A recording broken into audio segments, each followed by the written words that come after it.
Welcome to FootballGamePlan.com, where football makes sense. I'm Emery Hunt, the czar of the playbook. Bring you our Beef O'Brady's Bowl preview between the UCF Knights and the Ball State Cardinals. Now let's take a look at some keys to victory for both teams, starting with UCF.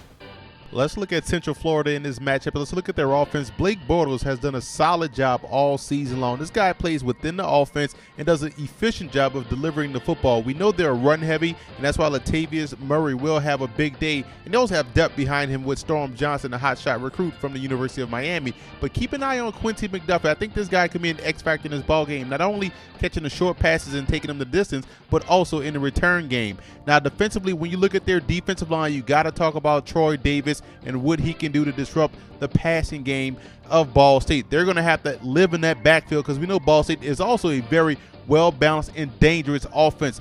Defensive line play is going to have to be huge. And on the back end, A.J. Bowie is going to have his hands full because he's going to be guarding Willie Snead, the outstanding receiver of Ball State. And if he can win those battles, then this should be a good day for the Knights defense. But it's going to be tough because, like I said before, Ball State is a very explosive offense and will put a lot of pressure on this Knights defense. Now let's move over to Ball State in this matchup, and when you look at their offense, you have to like what you see out of Jawan Edwards. To me, this guy is a complete running back. He has that burst through the hole, surprising shiftiness, knows how to finish runs, and is a violent runner. So all things considered, he's one of the best backs in the country. And when you look at their passing game, you look at wide receiver Willie Snead as their leading receiver, over 1,000 yards, very dependable receiver, knows how to get open, does a great job of getting out of his breaks. But you have to talk about Jamil Smith, the short, diminutive guy, 5'8", 140, small in stature but plays big, and that's a real reason why Keith Winning, the quarterback, has been able to play some great football this year for the Cardinals.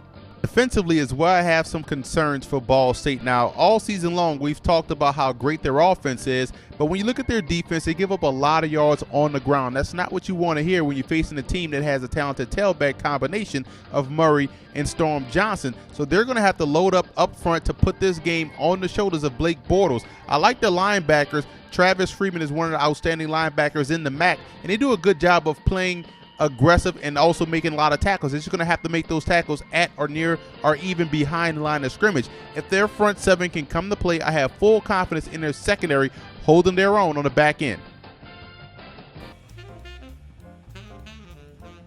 Free safety Kemal Ishmael is one of my favorite players in the country, defensive players. This guy reminds me a lot of Earl Thomas that plays for the Seattle Seahawks. May not be as explosive, but definitely has a skill set, always around the football, and also is not afraid to come up and lay the big stick in the running game. Jonathan Newsom is an intriguing prospect for Ball State. This guy is 6'3", 236 pounds, plays defensive end in their scheme, but may be an outside edge rusher at the next level in a 3-4 defense. He has 8.5 sacks and definitely has that burst and closing speed off the edge to get to the quarterback. Look for him to, one, have a big game versus Central Florida and also have a bright career at the next level. In just his 2 years at Central Florida, Dante Culpepper left an everlasting impact, put the Knights on the map as a college football program. 72% completion percentage, almost 3,700 yards as a senior, 9.8 yards a pass, 28 touchdowns, minimal interceptions. I think it was 7 he had as a senior. Definitely one of the best players, who finished 6th in the Heisman Trophy voting in 1998.